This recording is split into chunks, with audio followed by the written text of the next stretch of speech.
Yo, what is going on, guys? Welcome back to another Lost Ark video. I'm sorry that it's taken this long, but I'm finally bringing you guys the guide for Arcana, or Arcanist, however you prefer to say it. I hate the word Arcanist, so I'm just going to keep saying Arcana, but you guys know who I'm talking about, okay? The card Yu-Gi-Oh character. Anyway, there's going to be a lot of changes coming to this class in a balance patch, hopefully coming soon, so she's going to get a lot better, but I have included the stuff for the current patch, as it won't be completely obsolete once the new balance patch hits, but I've also taken the time to include the stuff that you should run after the balance patch. So if you're watching this pre-patch or post-patch, it doesn't matter, there is something here for you. So I'm going to call the pre-patch the NA build and the post-patch the KR build. Let's start by going over the Empress build, which is the more common, more popular, and easy way to play Arcana. And all the Empress class engraving does is that it improves the damage of your 4-stack red skills whenever you proc them by 20%, and it refunds 30% of the mana used.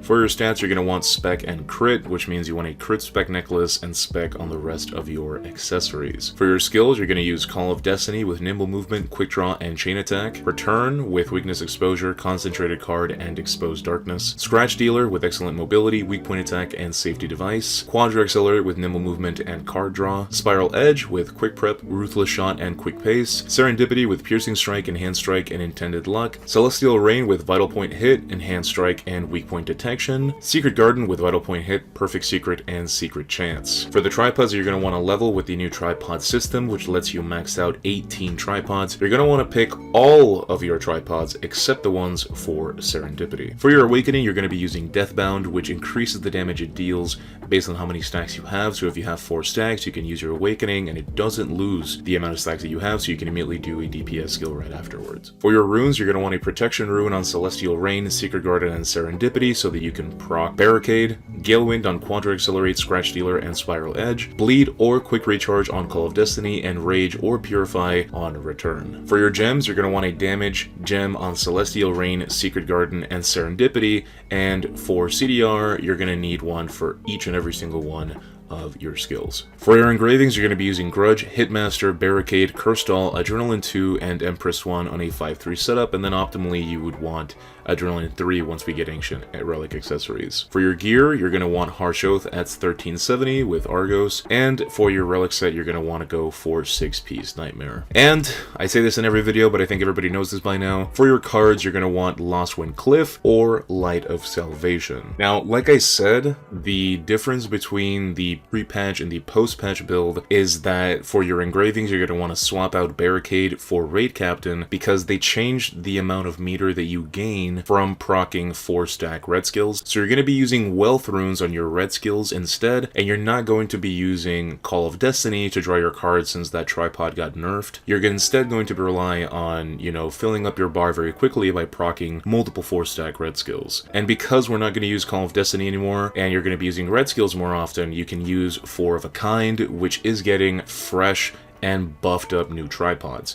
And these are the tripods you're going to want to use on the new build. If you don't know Korean, it's fine, just look at the little pictures, okay? You're also, instead of Quadra Accelerate, going to be using Backflush, which is a brand new skill that comes out much faster, and it also serves as a mobility skill. And these are the tripods that you're going to want on it. Again, when the patch goes live, if you don't know Korean, just look at the little pictures, okay? And that's basically it. There's not a lot of changes for the pre-patch and the post-patch. Swap up Barricade for Braid Captain, use Wealth Runes instead of protection on the red skills, and then use 4 of a kind instead of Call of Destiny, and Backflush instead of Quadra Accelerate. For your gems on this build, you're going to want a damage and CDR gem for Celestial Rain and Secret Garden, a damage gem on 4 of a kind and Serendipity, and CDR for the rest of your skills. As for the runes, you're going to want Wealth on 4 of a kind, Secret Garden, and Serendipity, Bleed on Celestial Rain, Gale Wind on Backflush, Scratch Dealer, and Spiral Edge, and Rage/Purify on Return. Now moving on to the Emperor build, which is usually known as the Judao build since he's the one that kind of invented it or made it popular. This one uses the Emperor class engraving, of course, which recently got super buffed. And I also want to say that this build, if you're planning on going for it once you're 14-15 or whatever, I highly suggest you wait until the balance patch because a lot of the abilities are getting changed. They're becoming quicker, shorter animations, they have different visual effects. So even in general, they're getting a buff, not just in their tripods. But anyway, for your stats on the Emperor Emperor build, you're going to want swiftness and crit, so that means you want a swift crit necklace and swift on the rest of your accessories. For your skills, you're going to want Mysterious Stampede with quick draw, Stampede concentration, and Mysterious strategy. Call of Destiny with nimble movement, quick draw, and chain attack. But again, this is one of the skills that is getting a different tripod, so it's going to become a stacking skill. So you're going to want to change this later on. You also want Evoke with quick prep, Conk Magic Circle, and Split Magic Circle. Split Magic Circle is another one of the tripods that's getting changed and buffed, so keep an eye out for that. Stream of Edge with Acceleration Stream and Dark Edge. Dark Resurrection with Piercing Strike, Intense Card, and Furious Blow. Return with Weakness Exposure, Concentrated Card, and Exposed Darkness. Unlimited Shuffle with Quick Prep, Unlimited Shuffle, and Predicted Death. By the way, who the hell decided to name a tripod after the skill itself? And finally, Celestial Rain with Vital Point Hit, Enhanced Strike, and Weak Point Detection. As for your tripods, you need to prioritize Exposed Darkness for Return and Dark Edge for Stream of Edge, since those are your synergy and crit related tripods. And after that, you can focus on the tripods on all your DPS skills. For your Awakening on the Emperor build, you're going to want to use Prismatic Mirror, because this gives you 2 cards right after it ends every single time. For your runes, you're going to want Conviction on Stream of Edge, and then Judgment to proc it on Return. Focus on Dark Resurrection, Evoke, and Celestial Rain. Bleed on Call of Destiny. Gale Wind on Unlimited Shuffle, and Quick Recharge on Mysterious Stampede. For your gems, you're going to want a Damage and CDR gem for Dark Resurrection, Evoke, and Celestial Rain, a Damage gem for Emperor, which is the actual card, and Unlimited Shuffle, and a CDR gem for Mysterious Stampede, Stream of Edge, and Return. For your engravings, you're going to go Grudge 3, Emperor, Hitmaster, Raid Captain, and you have a choice between Curse Doll and Adrenaline. Curse Doll technically does more damage, but Adrenaline gives you more consistency and more crits.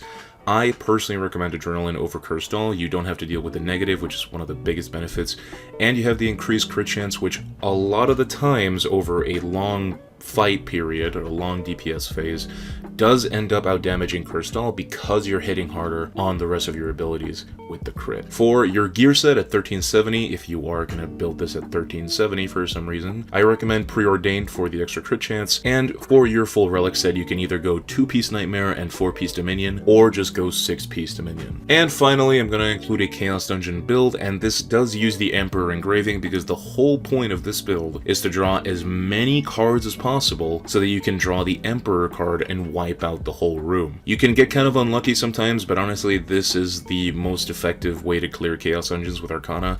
I hate doing Empress Arcana Chaos Dungeon, it's literally fucking impossible. So anyway, the skills you're going to use are Call of Destiny with Nimble Movement, Quick Draw, Chain Attack, Unlimited Shuffle with Quick Draw, Infinite Lightning, Evoke with Quick Draw, Conk Magic Circle, Split Magic Circle, Dark Resurrection with Nimble Movement, Quick Draw, and Fear of Death, Mysterious Stampede with Quick Draw, Stampede, Conk, and Mysterious Strategy, Return with Weakness Exposure, Concentrated Card, and Exposed Darkness, Celestial Rain with Nimble Movement, Enhanced Strike, and Weak Point Detection in case you ever actually need to kill something with stacks, and finally Checkmate with Card Draw, Thunder, Mate, and Wave of Cards. So yeah guys, that is my Arcana / Arcanist build video. I hope that you guys found this video useful, and let me know what you guys would like to see in the future, and be sure to stop by my stream. I stream sometimes, Lost Ark, Apex, whatever the hell it is that I decided to play that day. So yeah, thank you guys for watching, and peace.